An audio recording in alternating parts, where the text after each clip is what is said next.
Ketika akun baru dibuat, Bosman Mardigu Official, maka channel lain muncul dengan nama yang sama atau mirip-mirip. Maka saya dengan hormat berkali-kali mengingatkan, silakan re-upload semua video Bosman, namun jangan pakai nama Bosman Mardigu Wowi Sontoloyo yang memang trademark Bosman sebagai nama channel. Ambillah manfaat videonya, namun bukan nama pribadinya. Mohon diganti nama channel tersebut dengan segala hormat. Karena pelajaran dan tanggung jawab nama serta isi ilmu tadi, saya yang berhadapan dengan musuh-musuh kebenaran tadi, pada ujungnya bukan kalian. Kalian ambil manfaat AdSense dan ilmunya. Silahkan kembali ke perjuangan awal kita kaum New Mind dengan pertanyaan berapa cost accounting untuk membuat Indonesia menjadi negara superpower di tahun 2045, 24 tahun dari sekarang. Pertanyaan ini disampaikan juga oleh Deng Xiaoping ketika di tahun 1989 memutuskan untuk mempunyai sistem ekonomi sendiri alias dual standard. Standar dunia untuk keluar, standar dalam negeri untuk Tiongkok. Deng Xiaoping meminta berapa biaya dibutuhkan Tiongkok untuk kembali merebut supremasi perdagangan dunia seperti nenek moyang mereka dalam 3000 tahun selalu menguasai perdagangan dunia, di mana 200 tahun terakhir dikerjain negara-negara Eropa dengan perang opium, menggunakan candu untuk membuat goblok otak 30 juta rakyat Tiongkok dan juga pejabatnya. Lalu perdagangan Tiongkok dikendalikan Eropa sekian lama. Pertanyaan Deng Xiaoping tadi di tahun 1989 dijawab, dan benarlah 20 tahun setelahnya Tiongkok menjadi negara maju, dan 20 tahun kemudian,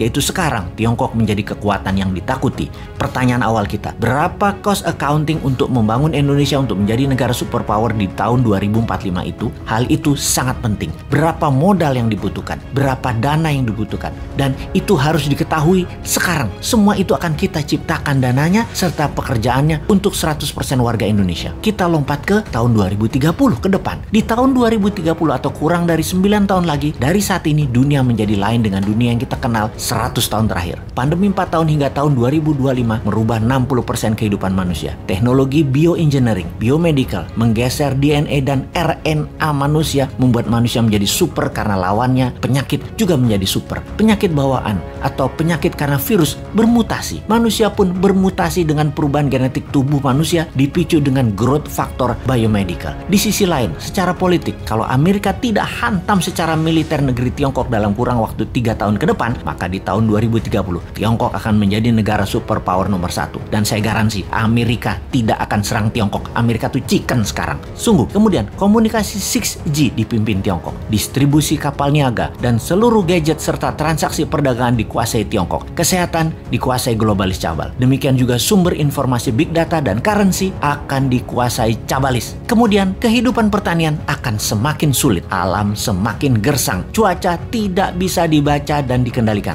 Panas bumi mencapai puncaknya di tahun 2030. Musuh bersama umat manusia di tahun 2030 adalah kelaparan, kekurangan pangan dan gizi, serta cuaca yang ekstrim. Alam tidak ramah. Dunia menjadi semakin kejam. Manusia semakin buas. Tiongkok di tahun 2030 akan mempunyai penantang baru yang namanya Nusantara. Siapa Nusantara itu? Negara yang menjadi pengontrol laut, pengontrol mineral dan sumber pangan. Negara maritim, food country dan mineral country. Itulah Nusantara di tahun 2030. Pertanyaan berikutnya, apakah Nusantara dalam 15 tahun kemudian, yaitu di tahun 2045, bisa melewati Tiongkok atau setidaknya menyamai? Jawabannya adalah bisa. Konsep bernegara di tahun 2030 adalah kendali pembayaran dunia perdagangan yang menggunakan emas. Di dalam negeri, sejak New Mind berkuasa nanti di tahun 2024, maka 1 tahun setelahnya di tahun 2025, emas dijadikan alat bayar resmi, di mana puncaknya di tahun 2030, rupiah fisik musnah, tidak dipakai lagi, jadi e-rupiah dan fisiknya adalah emas. Nusantara menarget dalam 15 tahun ke depan sejak tahun 2030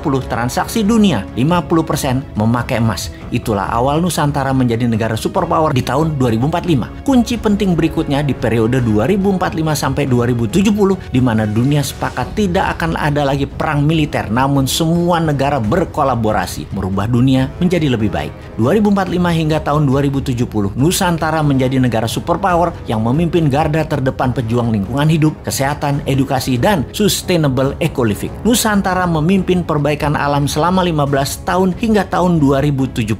kemudian sejak tahun 2070, inilah awal perdamaian dunia 1000 tahun yang juga dipimpin Nusantara. Terlihat indah? Tidak mungkin. Ada yang berpikir begini nggak di pejabat incumbent atau oposisi? New Mind memang sontoloyo. Tapi kita semua tahu, semua impian ini pasti terjadi. Inilah mengapa video kita dan channel kita ditakuti pemahamannya. Selamat datang masa depan di tangan New Mind.